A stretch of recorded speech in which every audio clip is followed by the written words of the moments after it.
Assalamualaikum warahmatullahi wabarakatuh. Selamat pagi anak-anak. Apa kabar?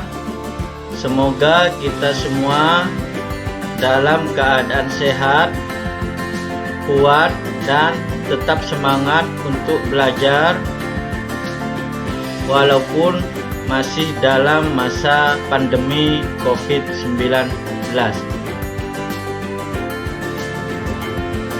Sebelum belajar, mari kita berdoa dulu dalam hati. Berdoa mulai. Berdoa selesai.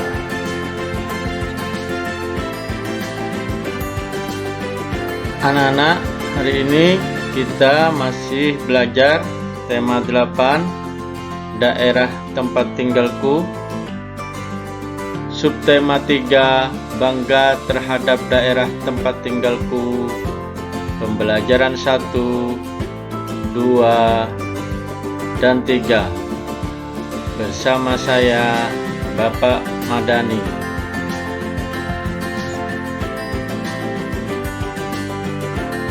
Tujuan pembelajaran hari ini ada 7 pembelajaran. Silahkan kalian bisa baca sendiri.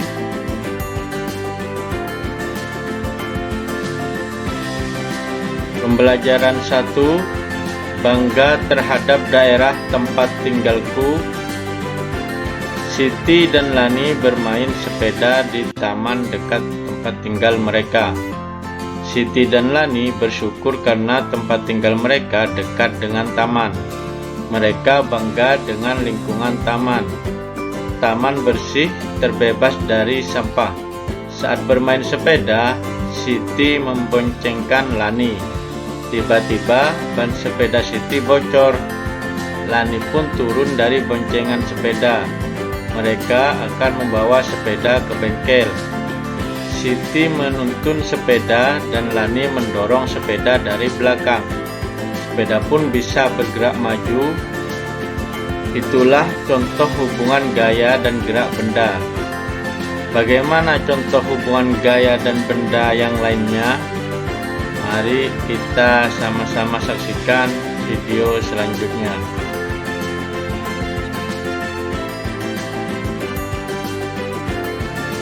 Gaya memiliki hubungan terhadap gerak suatu benda. Antara lain, yang pertama, gaya dapat membuat benda diam menjadi bergerak. Contohnya, Fitri memindahkan buku ke rak buku. Yang kedua, gaya dapat membuat benda bergerak menjadi lambat atau berhenti. Contohnya, Jonas mengerem sepeda yang melaju.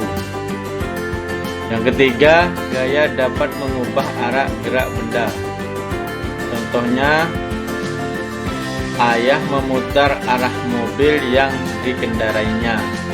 Dan yang terakhir, gaya dapat mengubah bentuk benda. Contohnya, Maria membuat mainan dari plastisin. Itulah beberapa hubungan gerak dengan gaya.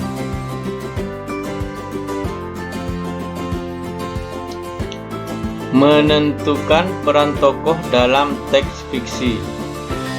Berdasarkan peran di dalam teks fiksi, tokoh dibedakan menjadi tokoh utama dan tokoh tambahan.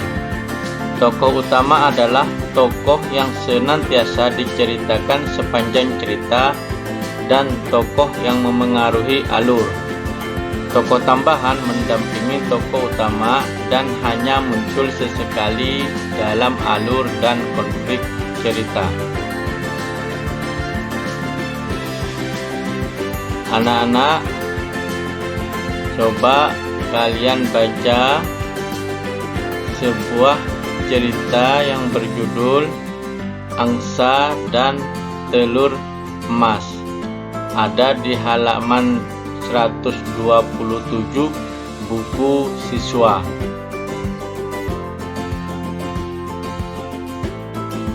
Setelah anak-anak membaca, Silahkan kalian jawab pertanyaan-pertanyaan yang ada di bawahnya. Ada 5 pertanyaan, silahkan kalian tulis di selembar kertas dan dikumpulkan.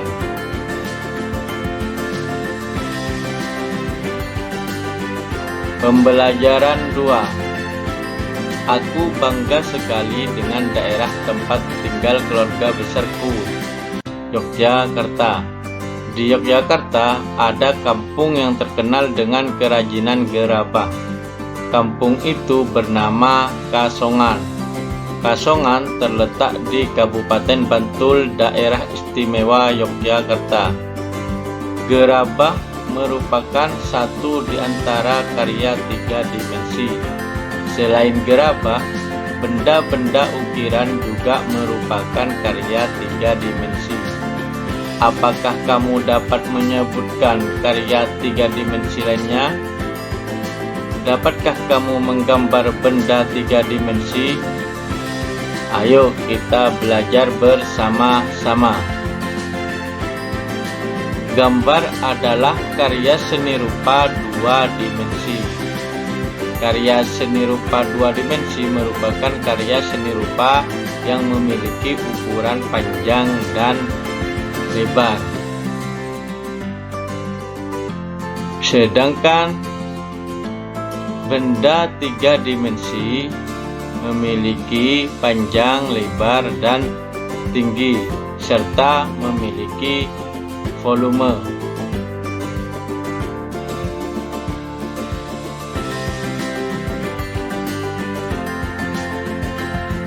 Menjelaskan karya seni 3 dimensi.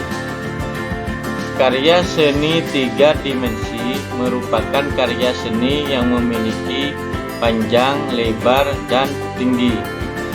Karya seni rupa 3 dimensi dapat dilihat dari berbagai sisi yang berbeda, baik depan, dari atas, dari bawah, maupun dari belakang. Berikut beberapa bentuk benda 3 dimensi. Yang pertama, benda bebas, contohnya bebatuan, buah-buahan, dan pohon. Yang kedua, benda berbentuk kubus, contohnya lemari, kotak pensil, dan bak penampungan air. Yang ketiga, benda berbentuk tabung, contohnya gelas, mangkok, dan vas bunga. Yang keempat, benda berbentuk bola, contohnya bola sepak, bola bekel, dan kelereng. Yang kelima, benda berbentuk limas. Contohnya benda yang berbentuk limas adalah piramida dan kemasan makanan. Menentukan watak tokoh pada teks fiksi. Teks fiksi memiliki tokoh utama dan tokoh tambahan. Setiap tokoh tersebut memiliki watak yang berbeda-beda. Ada tokoh yang memiliki sifat baik, namun ada juga tokoh yang memiliki sifat tidak baik. Untuk mengetahui watak tokoh, kita harus membaca cerita sampai akhir. Ketika membacanya, fokuskanlah pada alur dan konflik yang dihadapi oleh tokoh tersebut.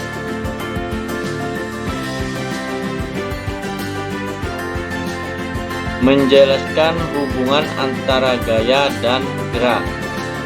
Gaya merupakan tarikan atau dorongan yang memengaruhi keadaan suatu benda. Gaya dapat menimbulkan perubahan gerak atau kecepatan pada sebuah benda. Gaya memengaruhi gerak suatu benda.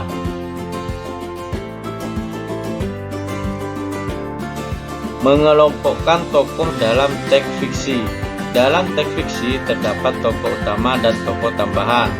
Di dalam cerita, tokoh utama tersebut dapat dikelompokkan kembali menjadi tokoh protagonis dan antagonis.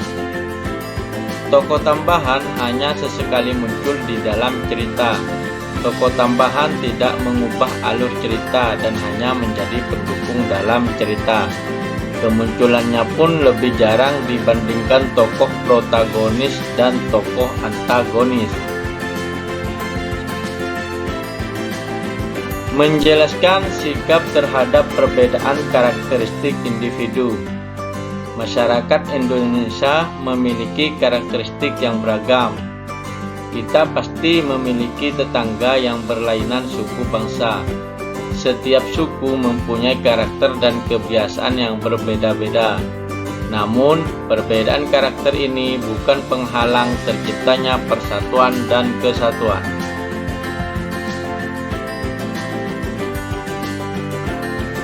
Upaya yang dapat kita lakukan terhadap perbedaan karakter antara lain: pertama, tidak menjelekkan suku bangsa lain. Yang kedua, bertutur kata yang ramah dan sopan.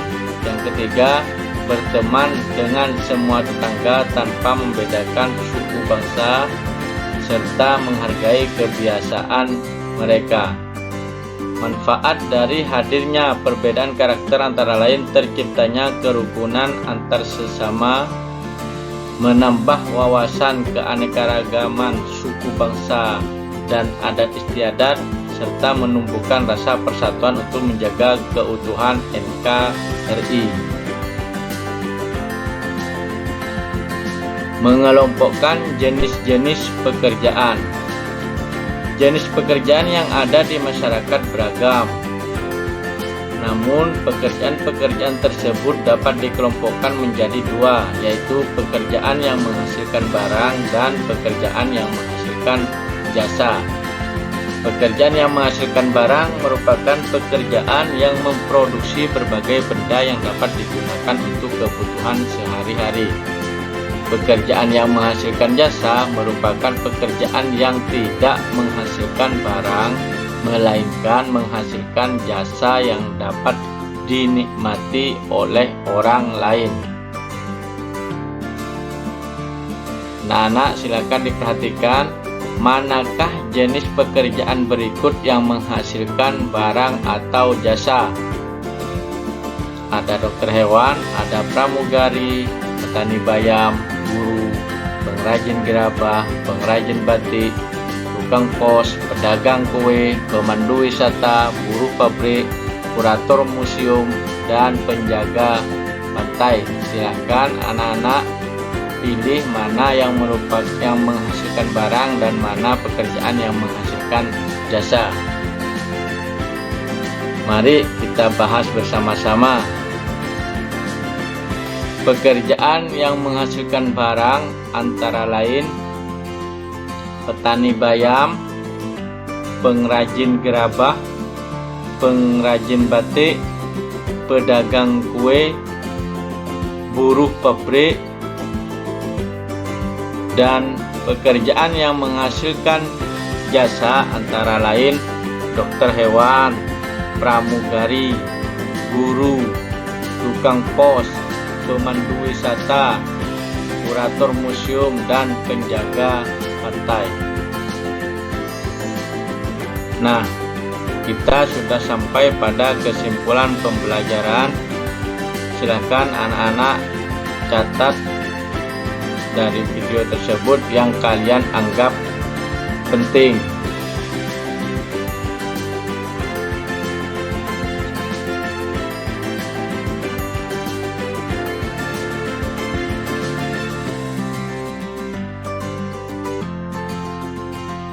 Demikian pembelajaran hari ini, semoga bermanfaat.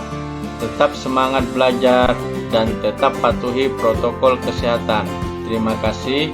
Wassalamualaikum warahmatullahi wabarakatuh.